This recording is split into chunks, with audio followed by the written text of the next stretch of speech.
founded on a rock.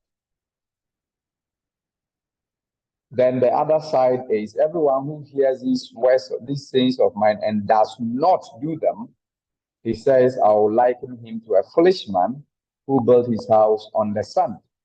The rain descended, the floods came, and the winds blew and beat on that house, and it fell. And great was its fall. So these are two reactions or two buildings. One of them was successful and the other was not successful. And the difference is how the builders built it. I am going to liken this at the end to what we are doing. What we are doing is to learn to build our relationships, or if you like, our marriage, on a rock. Because whether you are a wise man or a foolish man, the rains will fall, the floods will come, the winds will blow. But whether your house, and in this case, your marriage or your relationship, will stand or not, depends on how you built it. So it depends on the background preparation you did before you went into it. And this explains why what we are doing tonight is very, very important. But before I even proceed, let me clear a bit of confusion on the usage of the terms dating and courtship. You see, when we say dating, sometimes we tend to use these terms interchangeably, but there is some difference that we would have to note. When we talk about dating, we are talking simply about the activity of going on dates. So if we decide as a group or as a couple, two people, if we should decide to meet at a particular place on a particular date at a particular time, that is a date. So the fact that we are meeting this evening is actually a date. So dating is actually the activity of going on dates. But it's been used to refer to the activity of going on dates, but this time around, you do so regularly with somebody, either on a romantic basis or on social basis. So if I should decide to meet with somebody somewhere, it is a date.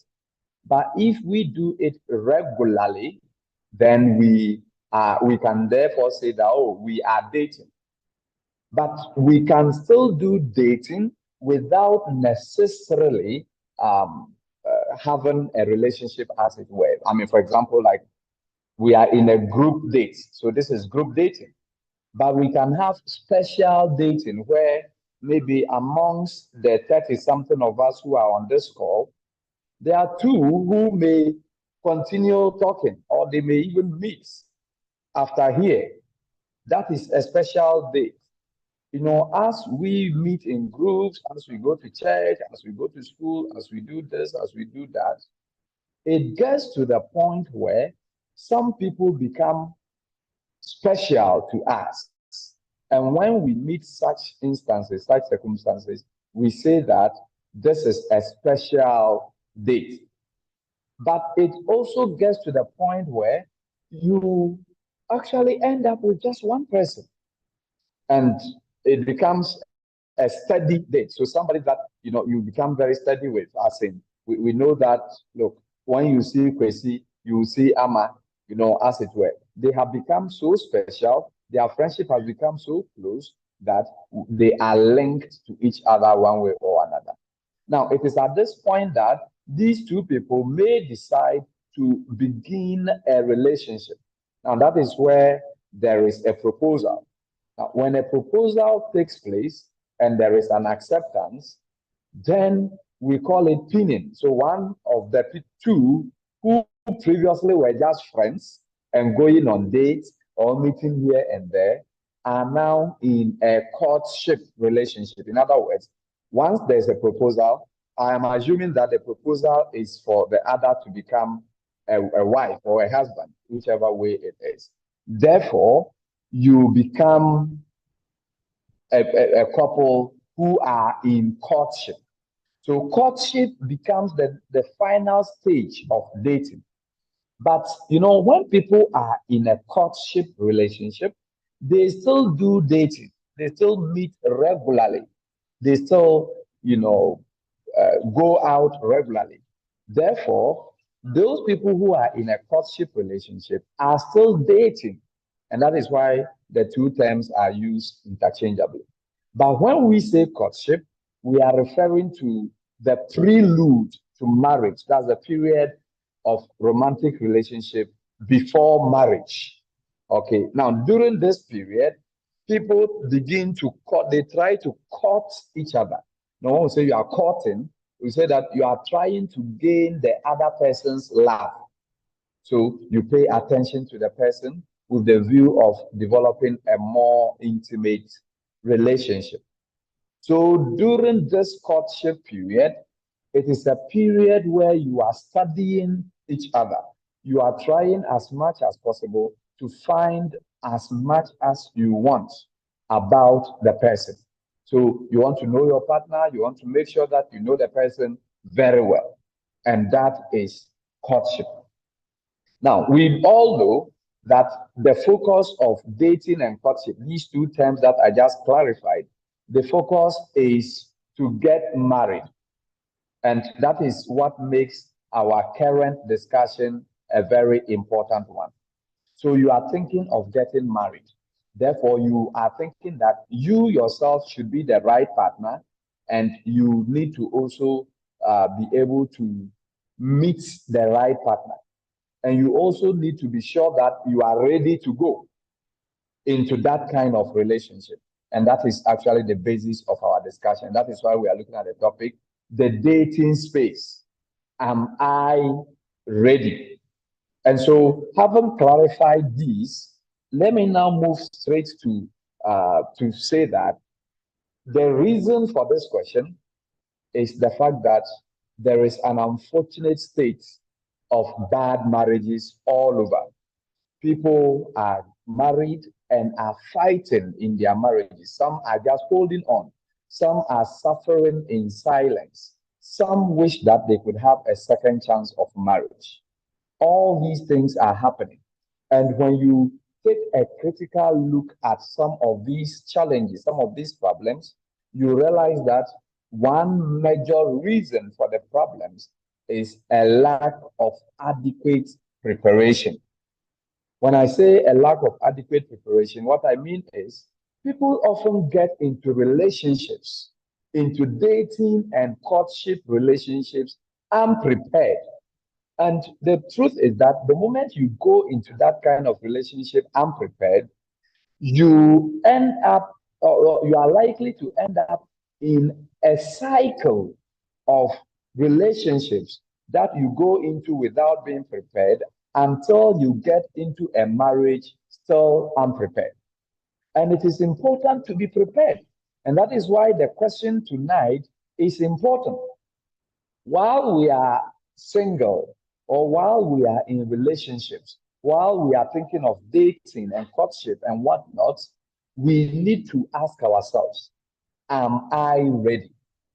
Because if you are not ready, you would end up building your relationship or your marriage on sand.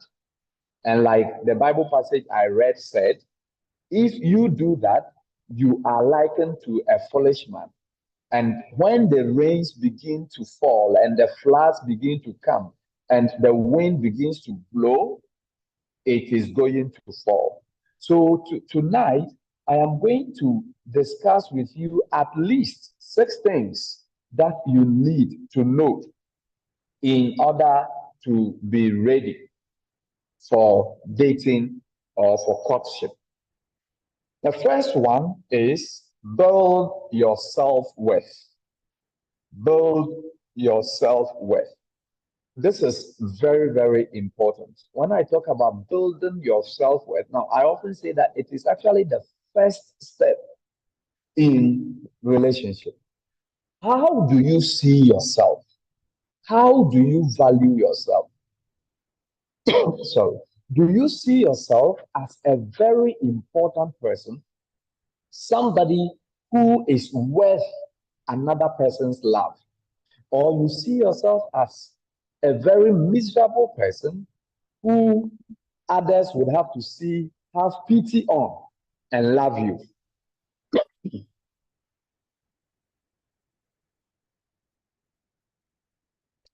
Your self-worth will actually determine how you carry yourself around and the type of people that you even go to. Now, note that, sorry, note that I am talking about self-worth and not pride. You know, some people are so proud, they look at themselves as the most important people in the world and all that. But what I need you to note is that building your self-worth is not about looking down on others. Rather, it's about understanding that you have a value and you are not just anybody. You are not just there without any value. That is what we mean by self-worth. And thus, we begin from knowing who you are. You should be able to know yourself, love yourself the way you are. You should be able to value and respect yourself. Like, I am somebody. I am God's child. I am also important. I am not some mobrower. Now, sometimes you look at your educational level, you look at your background, your financial status, and then you look at yourself so low. When you are unable to build your self-worth, you find it difficult to fall in love, because how can you actually give what you do not have? And so the first step in being ready is to build your self-worth. Don't dwell on mistakes you made in the past. Yes, you made a mistake in the past. You have given birth already. You are born one. It doesn't reduce your value. You need to keep on adding value to yourself and having confidence in yourself that you are also somebody. Then you can say that you are ready. Until you learn to value yourself, until you have that sense of self-worth, then you are not ready to date. You are not ready for courtship. You are not ready for the dating space. So, number one, I said I'm taking you through 6 points. The first one is your self-worth. Build your self-worth. The second thing you need to know is that you need to know your principles. Now, you see, the thing is that the you that is in you is actually your principles. What are some of the principles that you stand for? Honesty, integrity, respect, these things. What are your life principles? What are your values? These values, these principles will actually determine the kind of partner you want to have.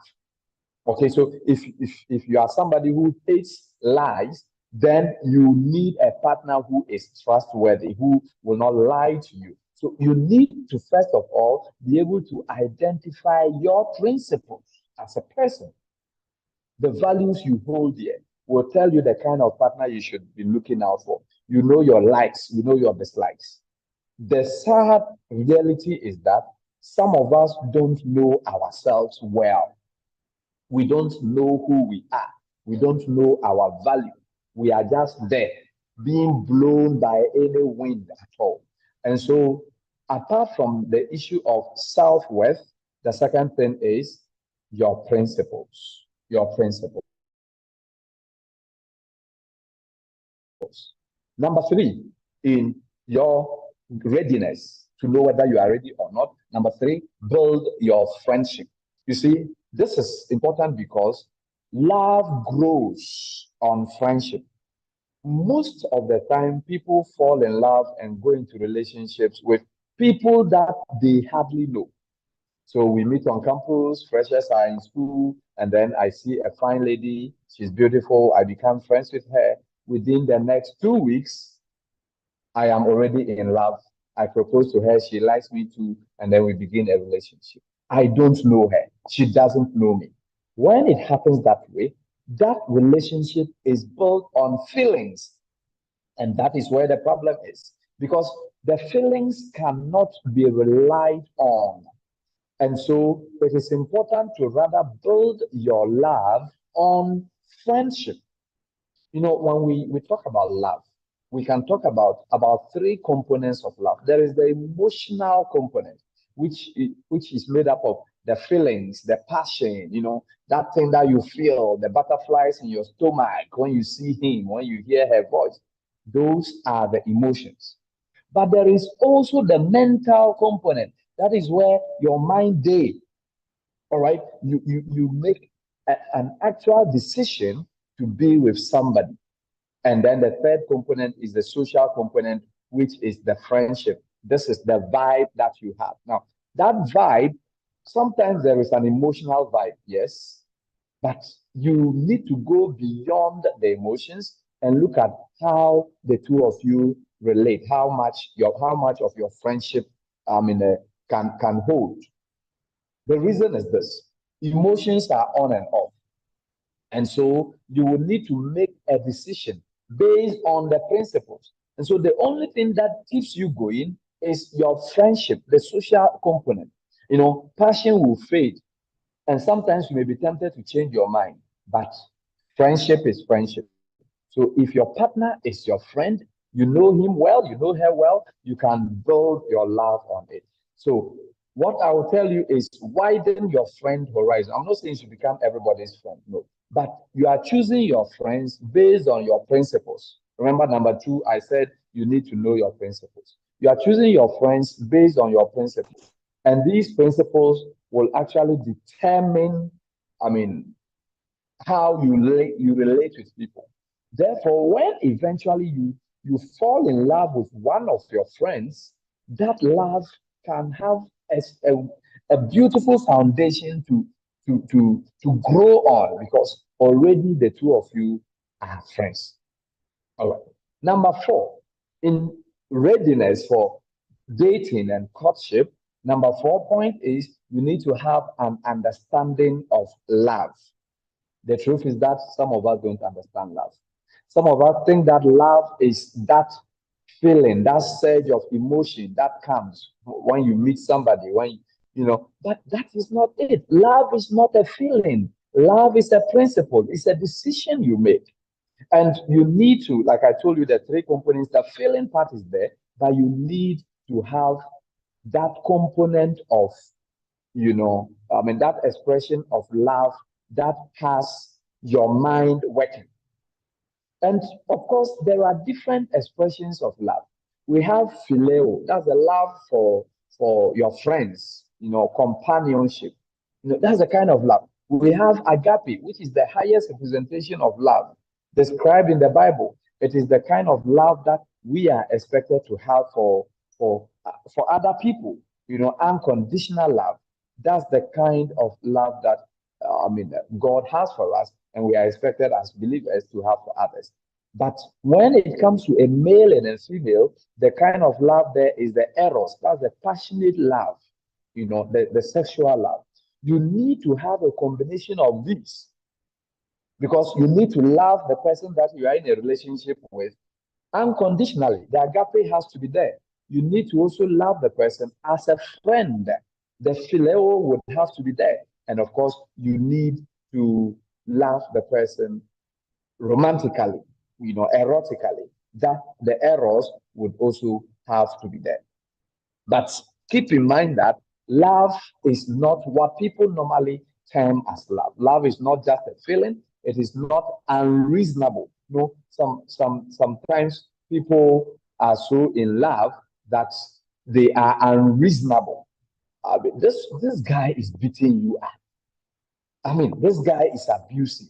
Yet he's the one you claim you love. Why are you staying? Why are you still with him? You say, "Oh, I love him." Love is not unreasonable. Love is not stupid. Love has a mind. Love is not blind. You should be able to see that this is what the person is doing. Love is not deaf. You should be able to listen to what other people are saying. And when you are in love, you don't make the other person your idol. you don't worship the person. You don't become like, I mean, it is for the person that you are living your life. Love looks beyond the externals. It is not just about the breast and the buttocks and the six packs. No, that is important, but that is not love. And of course, love is more specific. When you love, it is not, I mean, a whole school of people that you are in love with. It is actually a person that you are in love with, and you are very specific on that. See, love is a decision, like I said, and because of the decision, it becomes an abiding devotion, which is very real, which you can actually, I mean, say that yes, this is what I know I have, and then I am standing for this person and all that. That is love, and that is how you ought to express your love. So love looks beyond the externals. It is not just a feeling, it goes beyond that. And that is how love should be. So if you want to say that you are ready, you need to have a good understanding of what love is.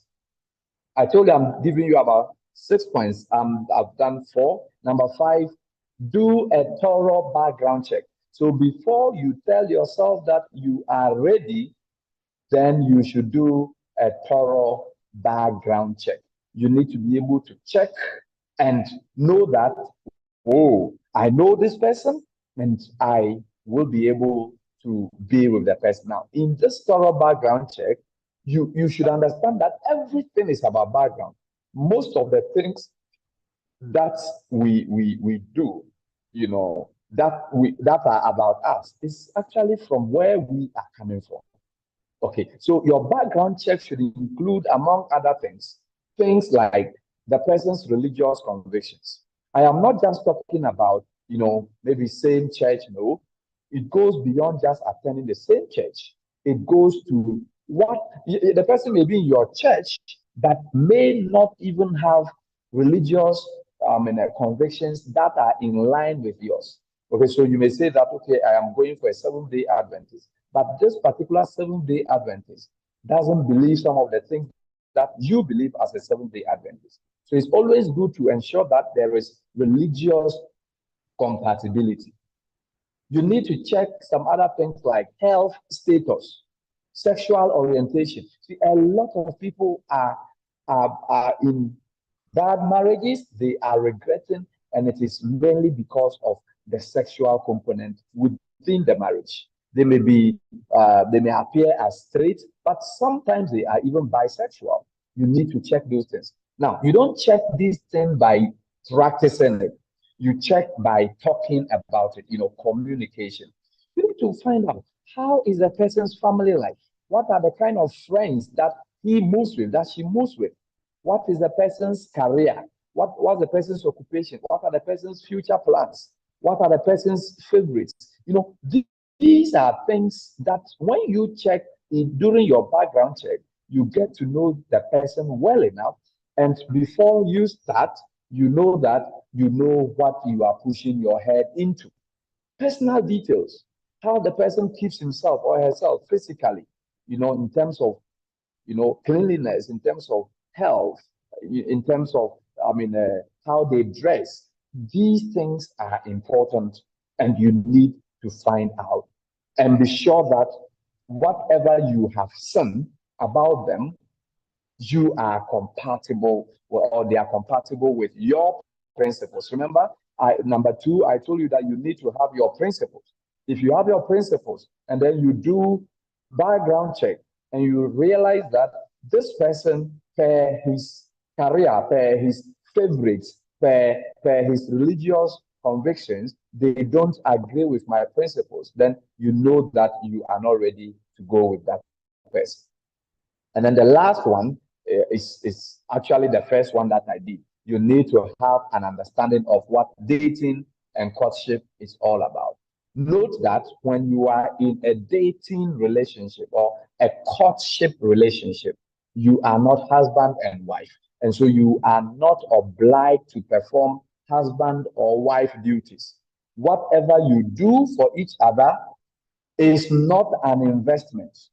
You are simply doing those things on humanitarian grounds. There are times people go into relationships, they invest almost everything into the relationship, and when there's a breakup, they begin to regret the things that they did. My dear friend, whatever it is that you do in that relationship, whether you are investing money or time or your sexuality or whatever, it is not an investment in which you'll be getting some returns at the end of the day. So now let me ask the question. Am I ready? That was the question you posed to me. That was what was the topic. Am I ready? The answer to your readiness or otherwise is in whether you are adequately prepared for a relationship, for courtship, for dating. And you remember, I started with a Bible passage.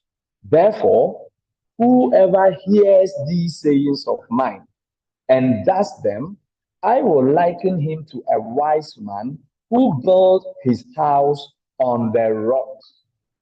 And the rain descended, the floods came, the winds blew and beat on that house, and it did not fall because it was founded on a rock.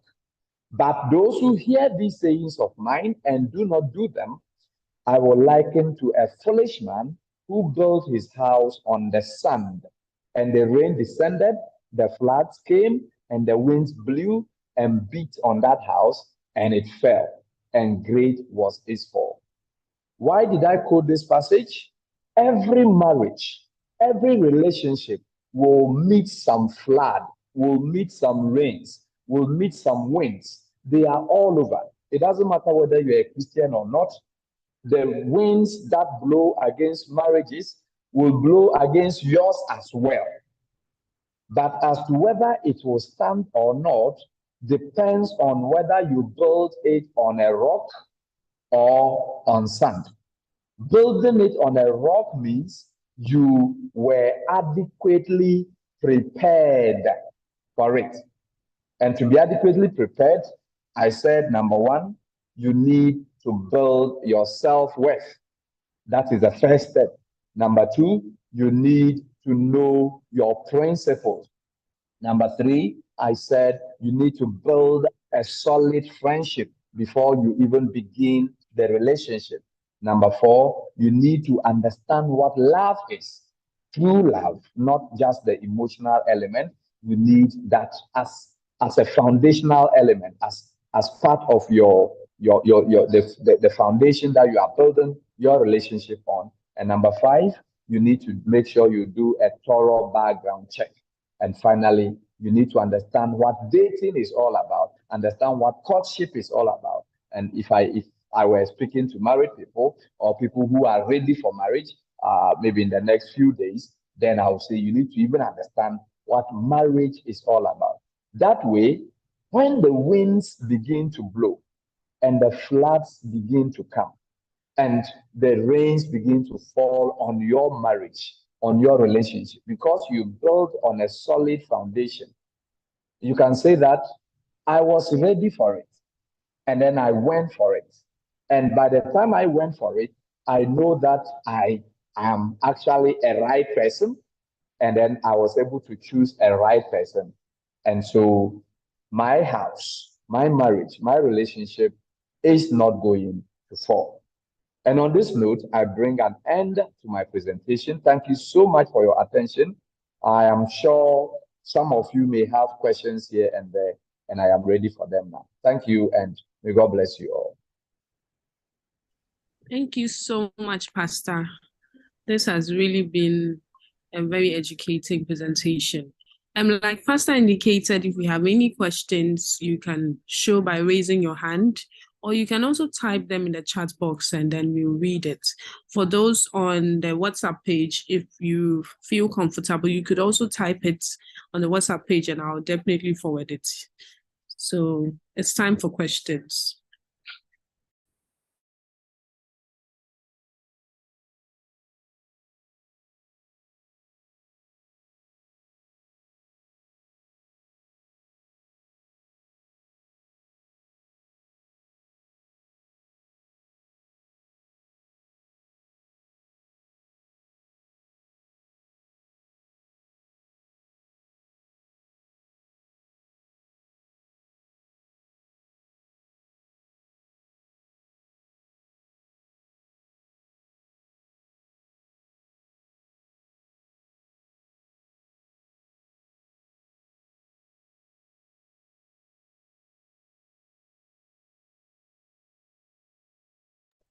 Okay, Pastor. So I have a question from one of us, and it's that can an Adventist go on date rush to find love?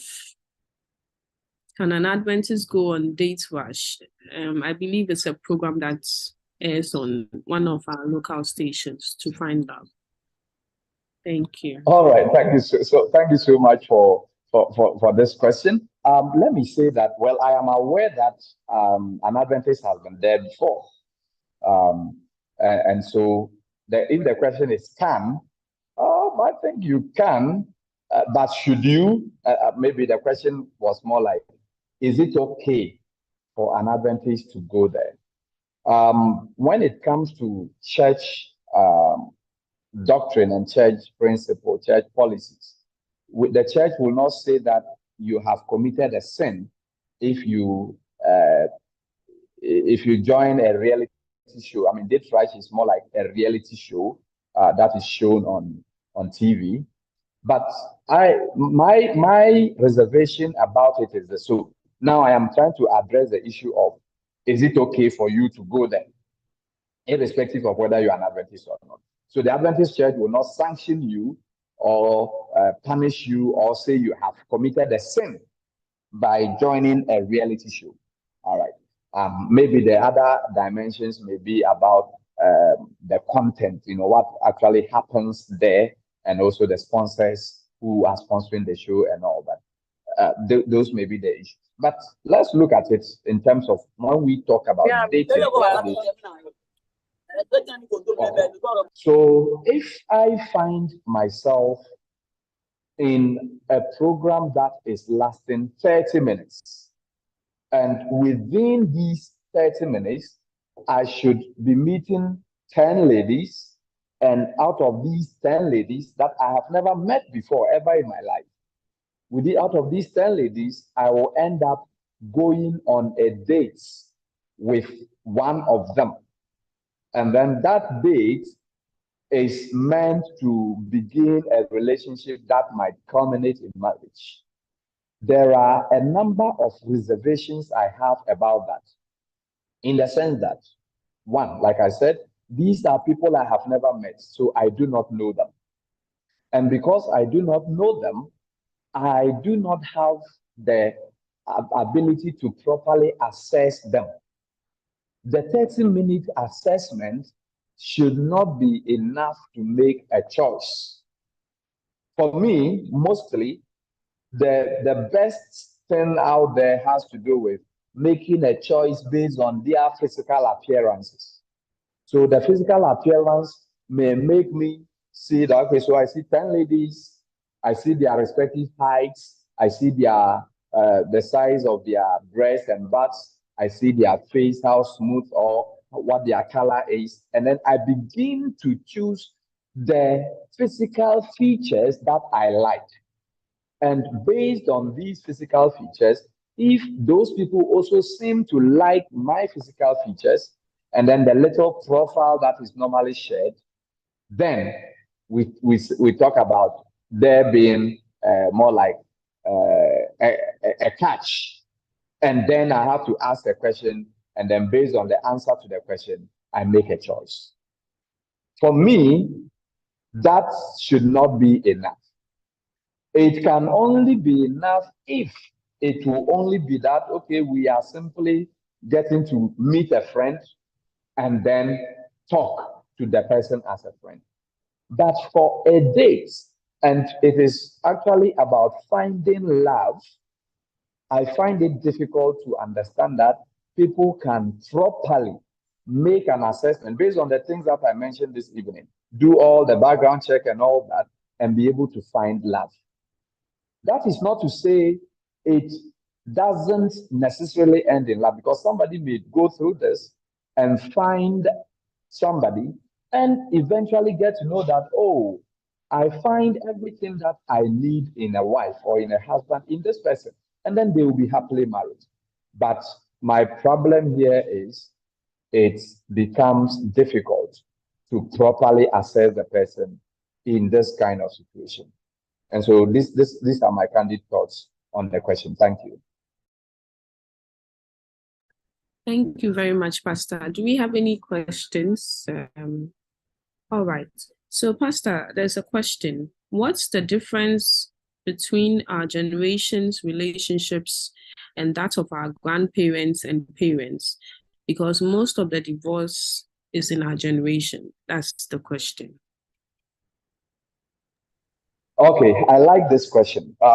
Normally, when I've been meeting this type of question, because we often say that, in fact, people use it to say that what has gone wrong? Why is it that our grandfathers, our forefathers were able to get married for long without divorce? Well, the truth is that there were divorces in those days anyway, but it wasn't as rampant as it is today.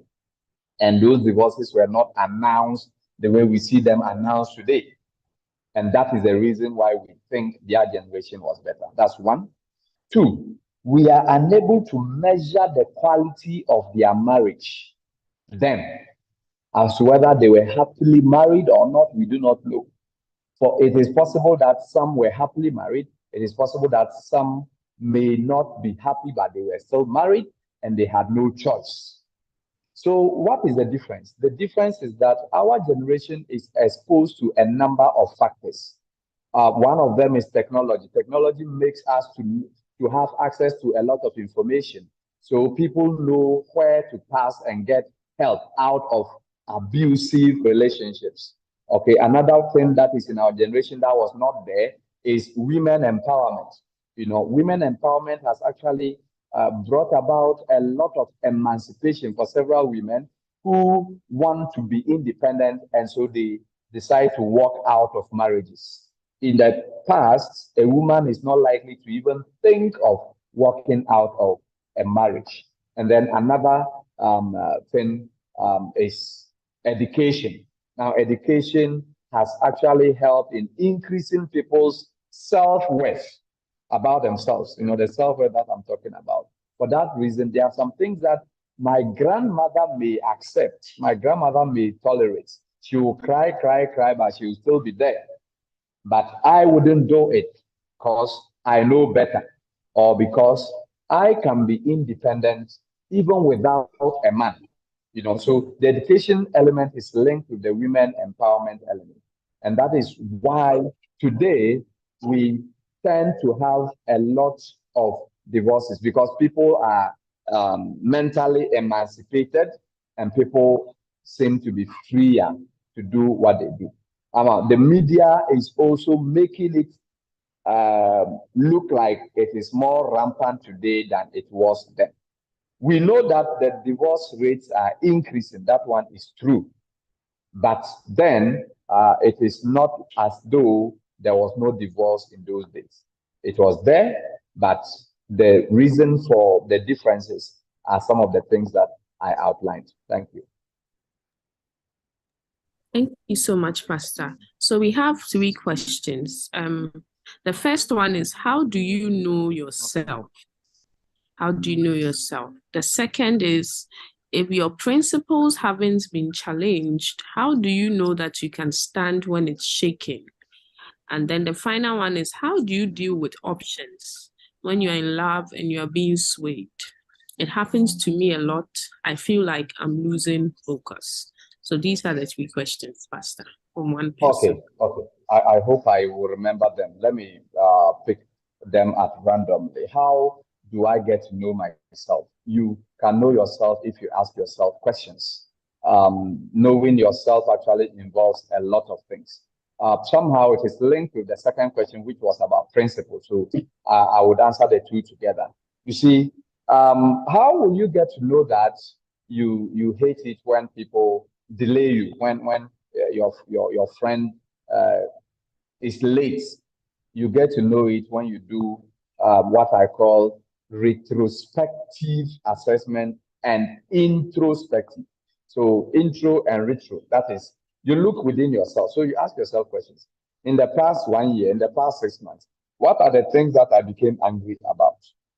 What are the things that I became happy about? What are the things that I became worried about? When you ask yourself these questions, so it is both introspective and retrospective. You are looking at your past. You are looking at your life, how your life has been, things that made you angry, things that usually make you angry, things that make you, happy, things that make you worried, and all that. Now, your responses to these actually define who you are. They define you. And so at the end of the day, you are able to bring out principles. Say that, oh, so it means that I hate it when people are not being fair. It means that, oh, I am the type of person who hates it when people don't dress well. Or, well, I don't care, I don't mind. There are people who really it's a big deal for them. It's a deal breaker for them. For some, it doesn't matter. So when you do this retrospection and introspection, you are able to identify yourself and your principles. Now, if you claim that it is your principle, so the second question was about if the principles are not challenged. Your principles will always be challenged, because you will meet people who do not hold those principles. And that is when you get to know that, oh, I hate it when people lie. And so when you meet somebody and the person is lying, you get angry. So that's why when I was talking about the introspection and retrospection, I asked that you should ask the question of what makes me angry? What makes me happy? So what were the things that you were happy about? Oh, I was so happy when I saw this. I was so happy. So when you put these together, you can actually say that this is who you are and these are your principles. And when you know that these are your principles, by all means, you will get to a point where somebody will do something that is against the principles. And that's what I would say your principles are getting challenged. And when it gets challenged, of course, you know that, you don't like it. Therefore, you stand against it. And then you move on. So if you meet somebody whose character traits and whose way of doing things are in line with these principles of yours, then it means that the two of you are compatible, so long as your principles are concerned. I'm sure I found a way of answering the first two questions. Now, the third one was about, I think I lost it. I lost the thought. A keyword in the question will help me. Yes, it says, how do you deal with options when you are in love? I have it. Yes, options. So I have two men in my life, and I am not sure whom to choose. Kwesi is like this, like that, but he doesn't have this. Kojo is like this, like that, but doesn't have this. Most of the time, you realize that the options, the two that you are weighing, the things that Kwesi doesn't have are actually the ones that Kojo has, and vice versa. I want to believe that is what the person is. So when you find yourself in this kind of situation, you have to make a choice. Now, it is not like you have Banku and Wache and you have to choose one of them. If it is Banku and Wache and you have to choose one of them, you know that if you should choose Wache today, tomorrow you can get the Banku. Unfortunately, it is not the case in choosing a life partner. If the moment you choose Kwesi, you have lost Kojo and all the good things in Kojo forever. And the moment you choose Kwesi, you've lost Kojo, and all the good things in him forever. Therefore, your choice would have to be made carefully. In the first place, I will say, don't find yourself in a situation where you have to choose between two people. The reason is that if you have to choose between two people, you will, by all means, regret one day. Especially when the strength of the one you rejected is rather the weakness of the one you chose. The day those weaknesses begin to come out is the day that you will say, I wish I had taken that one. Now, when you are making that regret, you forget that that person had weaknesses, and those weaknesses are the strength that you are enjoying today. So don't find yourself there. But assuming you find yourself there, you have two painful choices to make. One painful choice is to drop both of them. Drop both of them. It's a painful choice. Well, now, if you drop both of them, it means that you are going to start afresh. Now, the other side is what people will prefer to do is the painful choice of assessing and dropping one of them. This assessment, the mistake people make is that they put the two people side by side, and then they weigh their strengths and weaknesses. So Kojo is like this, like that, and Kwesi is like this, like that, like that. Therefore, looking at Kwesi, he doesn't have this, and Kojo has this. Therefore, I'll choose this. You know, that is actually what people normally do. But I think that when you find yourself in this situation and you decide to go for this second option, then you should rather start with yourself. The same assessment that I talked about, where you get to know your personal values, the things that make you, the things that you stand for. Go back and do retrospection and introspection. Forget the two people. And then when you are done, you now begin to put a scale to your values. For example, okay, so I value truth. I value transparency. I value respect.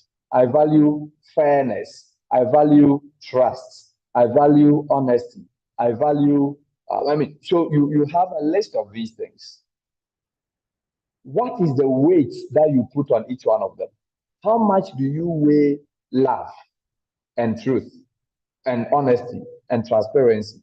So this is done by you. So if you don't know yourself well, you will make a mistake in this. When you are done analyzing yourself and knowing who you are and the value that you place on all these principles, then you can now put the two men or the two women on that scale. The scale has some that you value higher than others. The ones that you value high, can you find them in X or can you find them in Y? And then when you do that, you can now tally the marks of the two sides. The one who will win becomes the winner. But like I said, when you do this, you do it knowing that you chose based on your principles, not based on comparison of the two. Because when you compare, you will end up regretting that you didn't choose this one because you did comparison. But when you choose based on your principles, you are less likely to suffer the possibility of regrets because you know that you chose based on your personal principles. So okay, this is the painful role that you have to play when you find yourself. Thank you. Okay, Pastor, thank you. Sorry for interrupting. I think the Jampos also have a question. The Jampos. Yeah, please, can you hear me? Yeah. Yes, loudly. Okay, so my question is, Pastor mentioned about friendship, and we've had stories of people who had been friends for a long time and then they tried dating and we didn't see anything happen. And we have instances where people also meet and then just they hit off and then you see them getting married and all.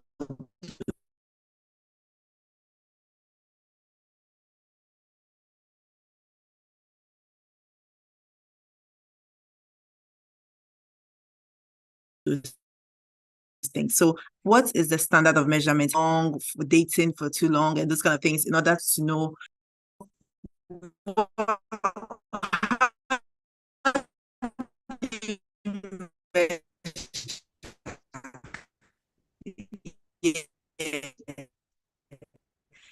in order to be with someone or make the right choice? Thank you. Okay, I think I lost most of the question, but I think I have a gist of it. Let me try to replay it. I mean, we have examples of people who were friends and then from friendship, they tried a relationship and it didn't work. And we have examples of people who met 2 weeks, they started within 6 months, they are married and they are happily married.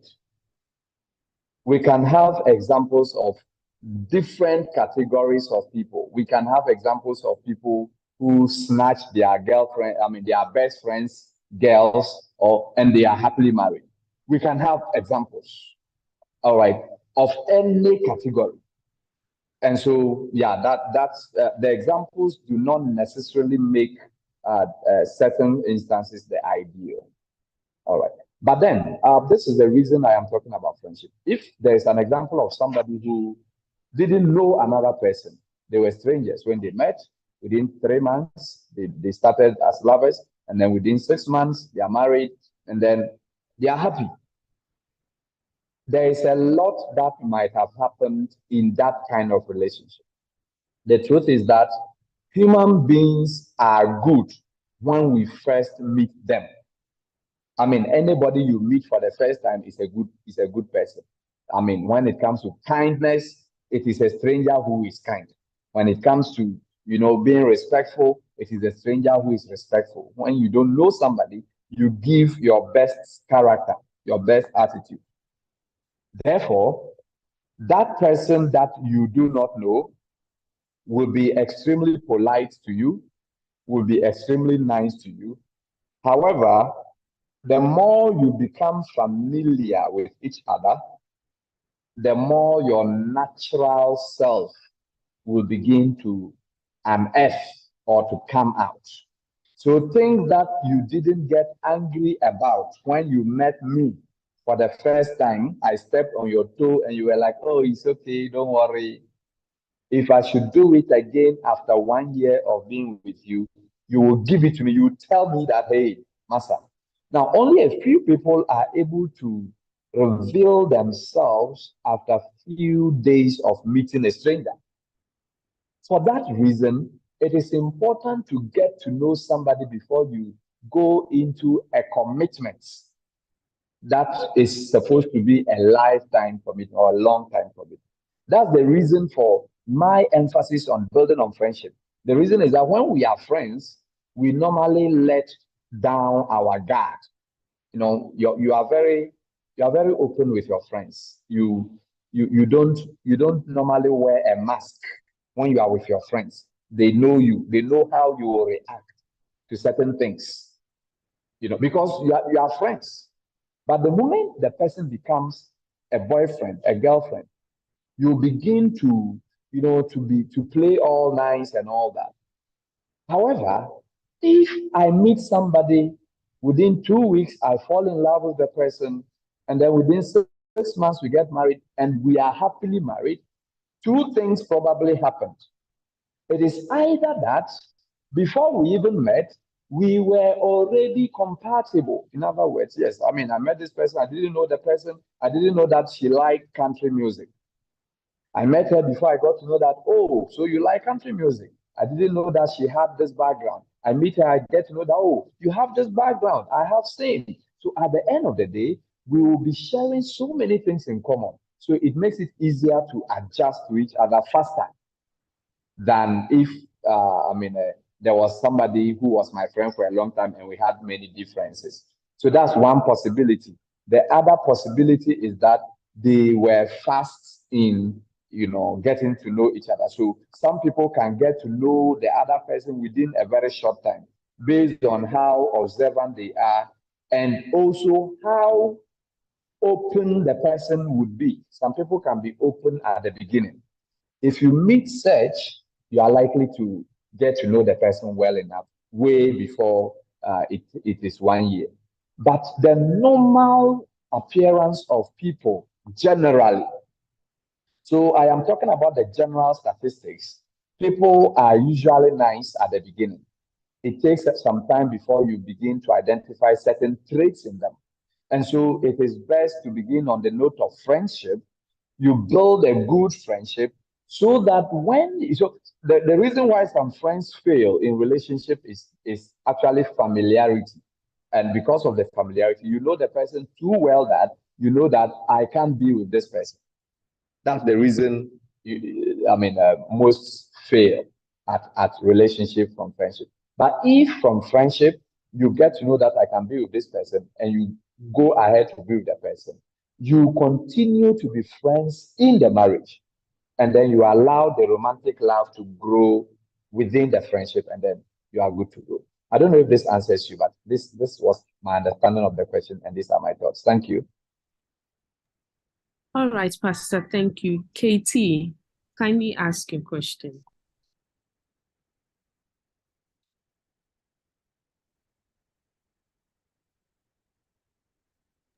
KT, if you can hear me, you can kindly ask your question.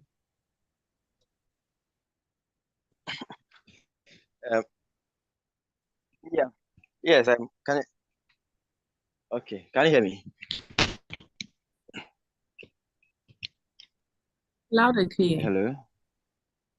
Yes. Thank you very much, Pastor. Pastor, my question is a bit similar to the questions I asked earlier, and you've answered somewhat part of it, but I'll still go ahead with my question. People think that, and I've heard and read that most of the marriages back in the day were arranged marriages. I mean, two families come, have a son, have a daughter, they are introduced, and in no time they get together and get married. And yet they're able to stay together for a long time, and live happily ever after. But now in our generation, you'd find that people date for years, court for years, and get married, and in no time, they have regrets. They're filing for divorce and all that. And like you said, it's not as if there were no divorce cases back in the day. There were, but quite clearly there are lots more now. What's the difference? And again, I'm not in a position to validate that assertion that most of the marriages then were arranged marriages, but it appears from what I've heard and read, they lasted longer than we see now. What was dating like then? And how is it now? What are the differences, and what has caused the difficulties in marriages now? Haven't dated and courted for years before marriage. Yeah, thank you. All right. Thank you. Very, very intelligent question. I like it, and it is going to help our discussion. I think when I was answering the question earlier about this older marriages, I left this bit out, and I'm happy you are bringing it. So let me put it this way: majority of the marriages were arranged, but they were not surprises. Let me put it this way. You see, another thing I left out earlier, like I said, why those marriages were working was that the people all came from similar backgrounds. Similar background, and so if you have similar backgrounds, your compatibility level is higher because we grew up in the same village. We all saw how we see how the village folks live their lives. The women go to the kitchen, the men do this. So within that village, the culture of the village is something that is known to everybody in the village. So I grew up in a village, you grew up in the same village, and you know what a wife should do. And me too, in my mind, is the same thing that a wife should do. Therefore, I wouldn't have a problem with you. Today, I grew up in my village. My wife grew up in Tema. And under different circumstances. Therefore, we would have to learn to adapt when we eventually meet together. In those days, adapting wasn't that much of a problem because they were already within the same environment. So now let me talk about the issue of how dating was, how courtship was. I started answering your question by saying, even though most of those marriages were arranged, they were not surprises. So we are all in the same village. Boys and girls go to the stream to draw water. So I know Ejata's daughter. Ejata knows me. Ejata knows my father, knows my mother, knows my parents and all that. And then me and their daughter, we go. It's not just the two of us who went to the stream to draw water. It is all the children in the village. We all go to draw water. We come back. We come back till we fill our our barrels or pans or whatever in the house. In the night, when the moon is shining, there was no electricity. All these kids will be out there in the moonlight playing all sorts of play, pillow and whatnot. In the course of this, I get to know this girl very well. I get to like this girl very well. And the adults in the village are watching. They know. They see that when we go to the stream and we are coming back, these two people, they walk together until they get to their junction, to their houses, and then they part company. They know, they see it. And so these are moments where the village folks are building compatibility. I mean, we are together, we know each other, we are friends. Therefore, if my father should go to Ejate's house and say, I need your daughter for my son, Ejate already knows. I already know the girl. The girl already knows me. And so when we eventually go and meet, we already know each other. And this going to the stream, playing under the moonlight, is what we can regard as their dating then, getting to know each other, and all that. There was no romantic component involved. Of course, there were bad boys then, but the romantic component was not there as it is today, where after first date, second date, we are already sexually involved.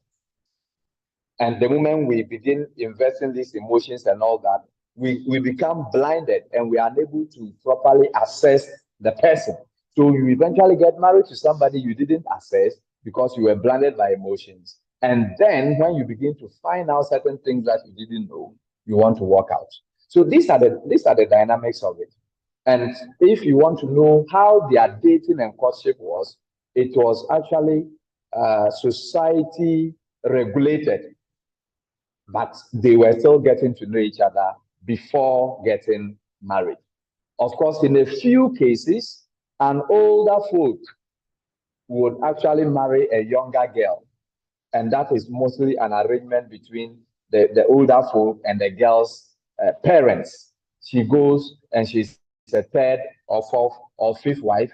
And because there was no women empowerment, this girl is quiet.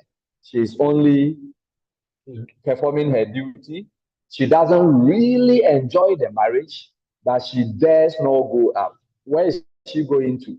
She has nowhere to go to, so she will stay in the marriage. So these are the dynamics. Thank you for this question, and thank you for making me come out with this dimension. Thank you.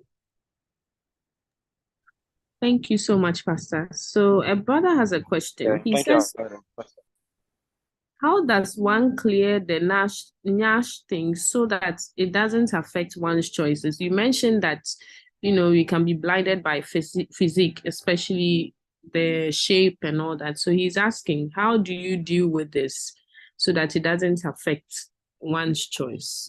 Anita is assuming that I don't know what Nyash is. I know what it is. So, all right. My brother, I don't know whether it's a brother or a sister, but don't clear the Nyash things. They are also important. Let me say it this way. Look, the Nyash is important. The boobs are important. The physical qualities that you admire in your partner is important for you. However, it doesn't have to be the foundation. Your decision to marry somebody does not necessarily have to be about the Nyash. The moment that it is based on that, you have started on a wrong foot. So, my dear friends, if you are choosing people to be with, choose the Nyash that you like. But the Nyash that you've chosen is not necessarily going to be your wife. If it is the six-pack that you want, choose it and leave the one-pack people for those who want the one-pack. All I am trying to say is this. You need to choose the person that is attractive to you. You don't go for somebody who is not attractive to you. You will, the character is there, the person is good and all that. A time comes that you will simply be overwhelmed by that element that you don't like. That quality, that physical appearance that you don't like, the person will not even be able to turn you on. And that is when people will now begin going outside and finding pleasure outside. So you look at somebody else's nyash when you choose somebody without a nyash. Meanwhile, you know that you prefer the nyash. So you go for that one. But don't let that one be the foundation. In other words, after choosing the nyash, so ask yourself, these are my principles. Does this nyash actually comply with my principles? If it does, then you have hit a jackpot. Praise the Lord. Go, we'll come for your wedding. But if it doesn't, you don't allow that one to blind you. I don't know if we'll be able to find a balance and proceed from that caution. Okay, thank you, Pastor. We will take our last two questions. First, Eric, you can kindly ask your question.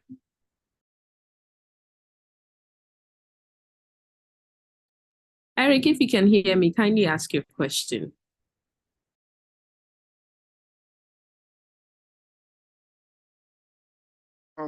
Thank you. Thank you very much. Please, can you hear me? Sorry. Please, Loud can you hear and me? clear. Yes. Good afternoon. So, my question has got to do with, honestly, I apologize. I couldn't join on time and I was unable to cope very well with what the pastor was saying. However, the little I got, and the topic I got, I want to ask a question. So from my perspective, I think this dating and gossiping, whatever it is, to some of us, it's a major problem. For example, when I think of ever getting married, I get scared because of what I've experienced from my parents and some people I've got to know in the society, in the environment, and the church. So I believe that going forward, dating and courting, they end up getting married. So my question is, with someone who is injured like me, knowing that my dad broke up with my mom at a very tender age and it affected me so much, and then a foster parent also similarly things happen that way.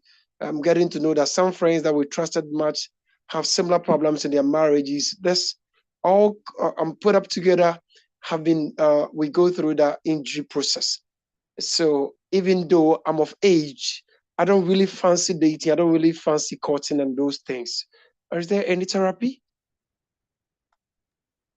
Yes, therapy is always available. And if the problem is this serious, then you would be better off if you seek help, that is therapy. But for the sake of the fact that you brought it up, there may be another person who is thinking. And honestly, let me not even say maybe. We see bad marriages all around us. We read, in fact, you go on Facebook especially, and you read a whole lot of things, and you are like, hey, so this marriage thing, what is happening? So you realize that things are so bad, marriages are so bad, and you don't know where to turn to. You are so scared to get into it. You know, this is the point I want to make. It is not marriages that are bad. It is human beings that are bad. And whether you get married or not, you are going to come into contact with bad human beings. That's the point I need you to note. You see, whereas there are bad marriages out there, there are also good marriages out there. And these are made up of human beings. What makes a marriage bad is not the institution of marriage. It is the people inside the marriage. So we can have a good man finding a bad woman. We can have a good woman finding a bad man. We can have two bad people being together, and we can have two good people as well. We can also have two good people who are not compatible also being married. And because they are good and they are not compatible, one of them will be destroyed, and the marriage may be destroyed eventually. So these are the dynamics. That the fact that Kwesi and Amma are having problems in their marriage does not mean I will also have a problem in my marriage. And the other side is whether I get married or not, I will still encounter people who will stress me out. It is life, that is life. And so, since I know this and I am thinking of going into marriage, I should go into the marriage knowing that I have to build a solid foundation. And that is why some of the things that I said, you said you couldn't join earlier. I talked about building your self-worth. I talked about knowing your principles and then making sure instead of going for just anybody, build friendship first. So go for somebody you know. And then you should also try to understand what exactly is love. When we say love, what it means. And when you have found somebody that you say you love, do your checks, do a lot of background checks, and get to know that there is some compatibility. And finally, I said you should understand what dating and courtship is all about. It is, you are going to start something, and it is not automatic that you get married. So before you even say you are getting married, you should have checked all these boxes and you are sure that you can stay in marriage with this person. When you have done this background, I don't think there will be need to be scared, irrespective of the kind of background that you have. So, my dear brother, don't be scared. But like you asked, is there therapy available? My answer is yes. You can seek help from a professional counselor. If you reach out to me, we can talk in detail, and I believe you can overcome that fear. Thank you. Oh, please, am I allowed to top up my question for the final stage? I mean, the last time. I should think so. Okay, so my other question has got to do with welcome. I'm on Zoom meeting. So my other question has got to do with let me use myself as a case study because I'm kind of, because of this intuition, I am much prettier into my direct gender, which I think it's better off than the opposite one. Is the church planning on administering us? I mean, as part of the process? I don't know if you understand my question. Perhaps it's in, so I must be very careful with the question I ask. Yes, if I don't know if what the understanding I'm getting is what you mean. So that if assuming that you're a gentleman and you find you are more comfortable associating with males than females, Exactly. what is the church doing? So if you are more, the truth is that males generally are more comfortable associating with males, but not for sexual attraction. So that's where the difference is. Generally, if you are male, you are more comfortable with males because males understand each other better, than the other side. But when it comes to sexual attraction, the norm, which we would say the natural, is a male being sexually attracted to a female, to the point that if a fellow male should even take off his clothes, a typical male will not even get sexually aroused. But let a female expose her breast, just maybe a cleavage, and the male is sexually aroused. That's the norm. If anybody has other feelings, then it means that there is what we would say as at the church, the Seventh-day Adventist Church, we say it is not natural.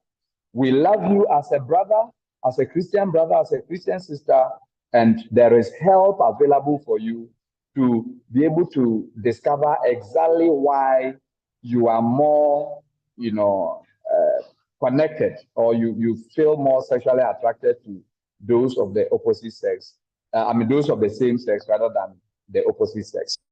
So the church, what the church can do would be to show you enough love and to ensure that if it is possible, you move to the norm.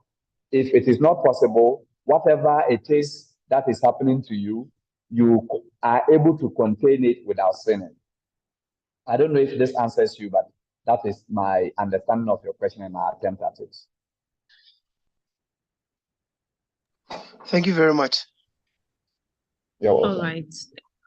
Thank you so much, Pastor. So we have a question here from a sister, and she's asking that what if you find yourself in a relationship like this already? You didn't, do the 6 steps. What do you do? Okay, so these 6 are not necessarily steps, but they are essentials. So, I mean, and there is nothing like, okay, I skipped this, so I'm going back to it. All you have to do is to make sure you have them.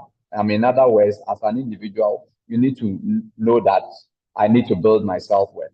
So it is never too late to start building your self-worth. It's never too late to start self-discovering and knowing your principles. It is never too late to, even if you're already in a relationship, to start befriending the person so that your relationship doesn't become all passion, but there should also be the social, the friendship component. It is not too late to reorient yourself in the understanding of love, and it is never too late for you to do background checks, even if you are already with somebody.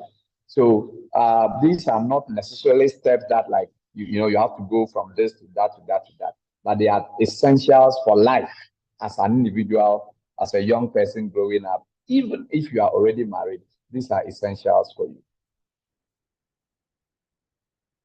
Okay, thank you, Pastor. I said 2 questions, but we have 3 pending questions. I'd like to know, Pastor, are you okay with tackling them, or we should hold on for a later time? I did for you. Okay. Thank you. So Right. the question is from a brother. He's asking, how do I ascertain whether we are sexually compatible without testing and analyzing? You mentioned the sexual orientation. Thank you. Okay, so sexual compatibility is usually natural. I mean, when I was answering an earlier question, I said it is natural for a male to be sexually attracted to a female. It's natural. I mean, if I should see the cleavage, the breasts, the thigh of a typical female, I'll be like, wow, I may even get a mild erection. It's natural. But I think the issue of compatibility he's talking about has to do with some further details. For example, I like a man with a big, a manhood. How will I get to know that this man has a big manhood? Or I like a man who likes to have sex 6 times in a week. How will I get to know that this one? So these are the details, the further details that I think the person may be asking about. Let me say that some of these preferences and, preferences and fantasies we have are normally built out of sexual experiences. They are not built in a vacuum.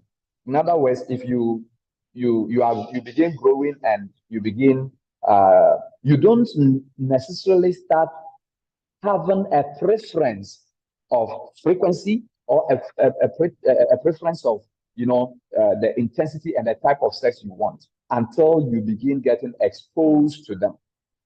That is where the issue is. So ideally, if everybody, I mean, by everybody, I mean males and females, if everybody is going to live that life of nobody is going to engage in sex before marriage, we are going to have generally people getting married and finding themselves compatible. However, because people have tasted some before, they have certain preferences, they have certain fantasies. I don't see anything wrong with talking about it. But of course, when you are talking about it, it means that you should do so advisedly. You should do so with, the mindset that we are keeping a chaste relationship. We don't necessarily have to try it. but we can talk about it because I know myself. I know how I feel, and you also know how you feel. When we talk about it, we can be able to identify elements of compatibility.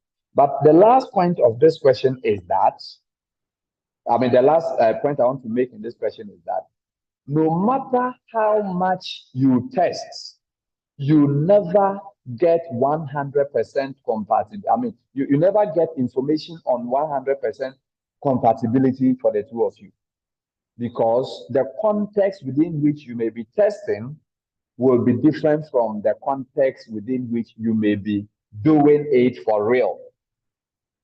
Even people who are married keep on discovering elements of compatibility. In other words, you may be married, and after 7 years of marriage, you discover all of a sudden that your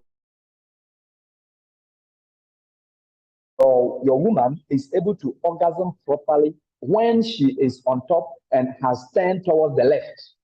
Or these things you keep on discovering as you go on.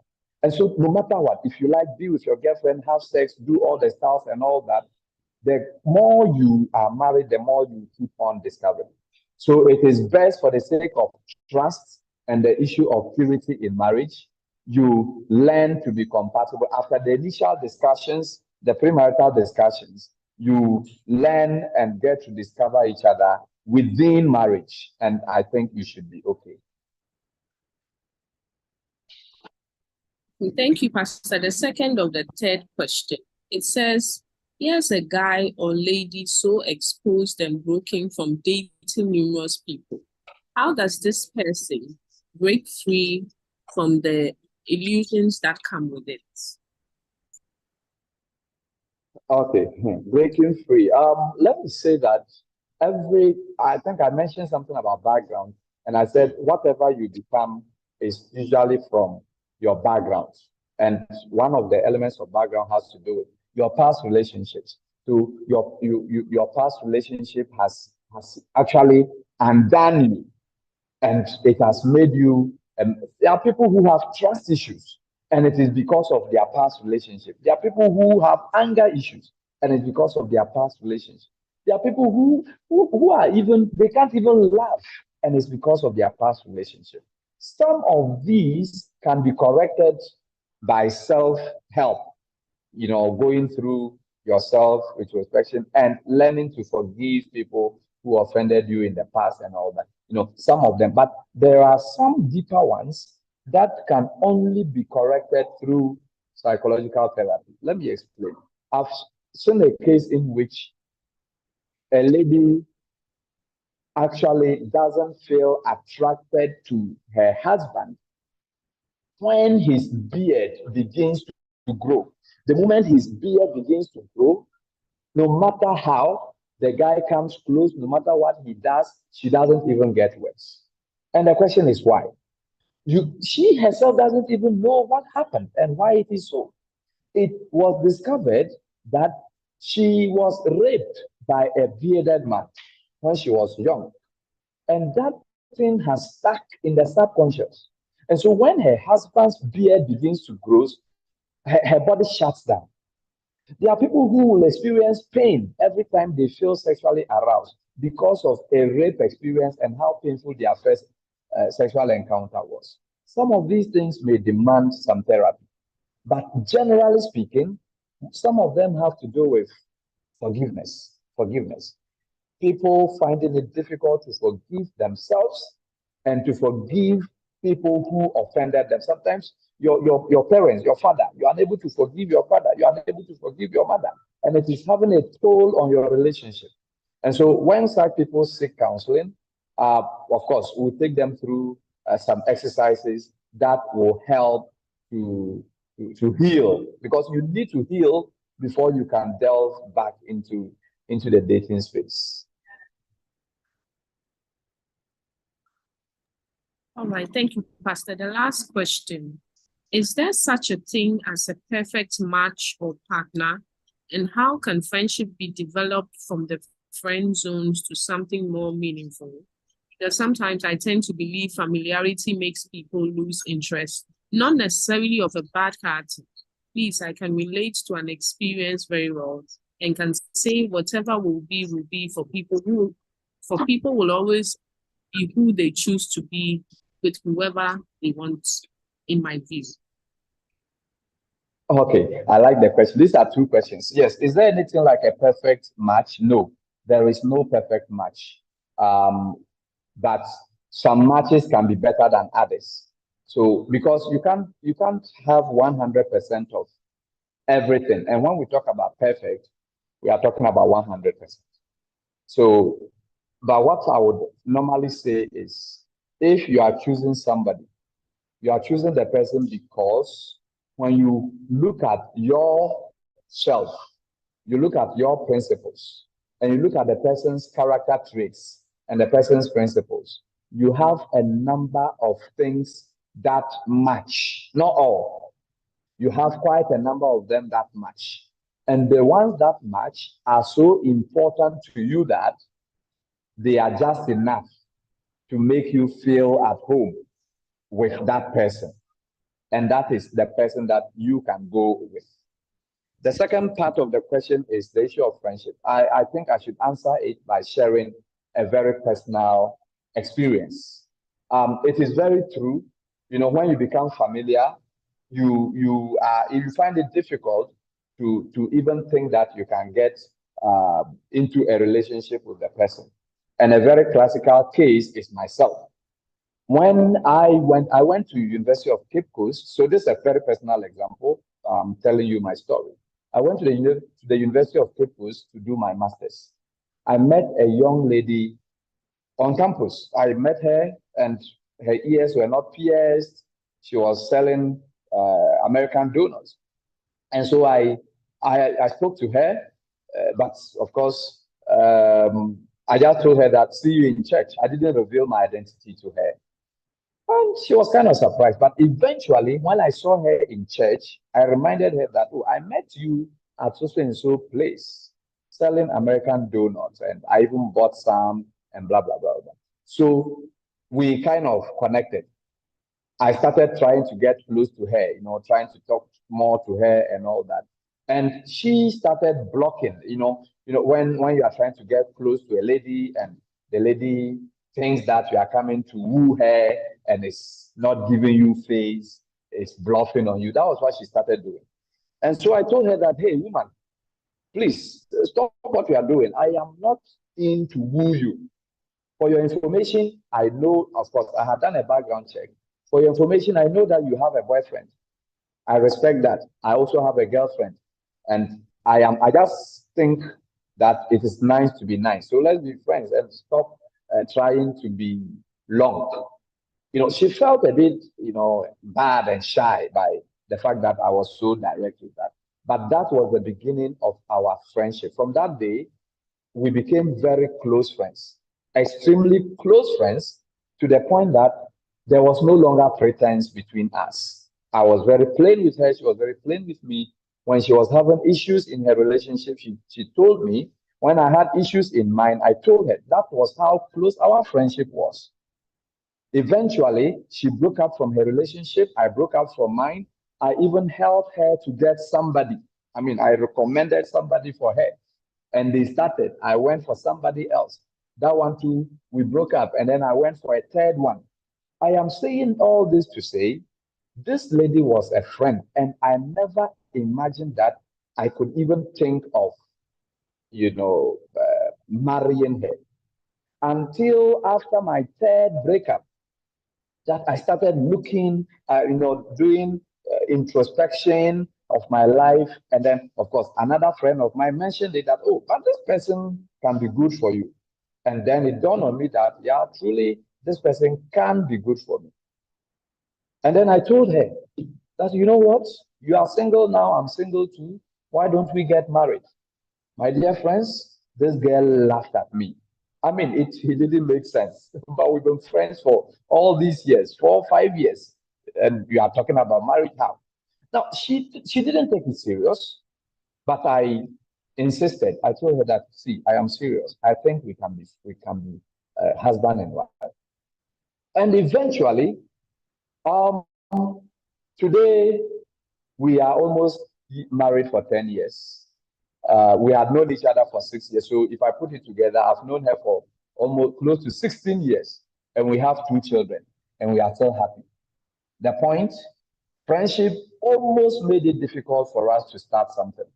But when we eventually looked beyond that and started, because we already knew each other well enough, we actually still enjoy the friendship even in the marriage. And this is how I answer that question. As to whether my story answers this question or not, I don't know, but I hope we learn a lesson or two from this. All right, Pastor, thank you so much. It's been a very insightful evening. Honestly, I didn't anticipate that we would go beyond the time, but it's obvious that it's been a very worthwhile time spent. God richly bless you, Pastor. And personally, I would advocate that we have Pastor physically visit us and have a much longer period to deal with some of these issues. And thank you so much to our audience. Thank you for your patience. Thank you for your time, all the contributions. We hope that you've been blessed.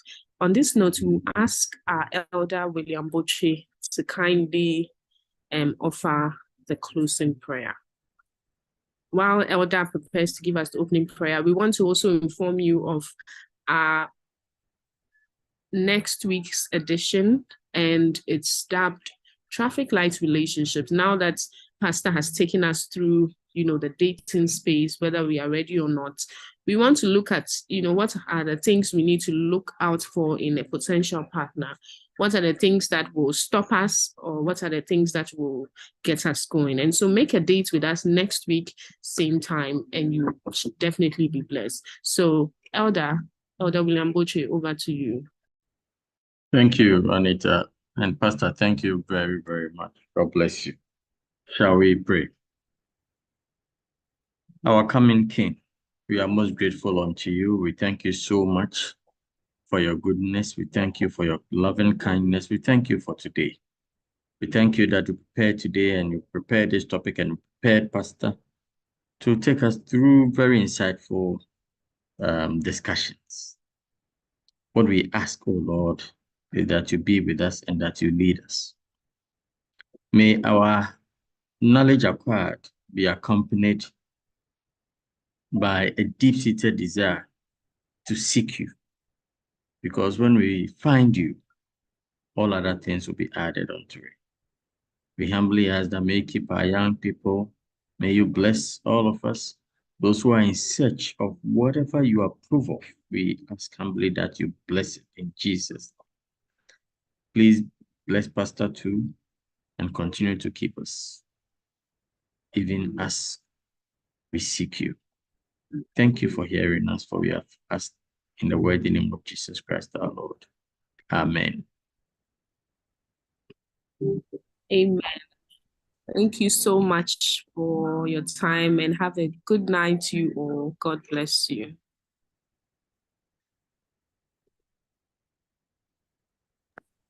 Good night, everyone.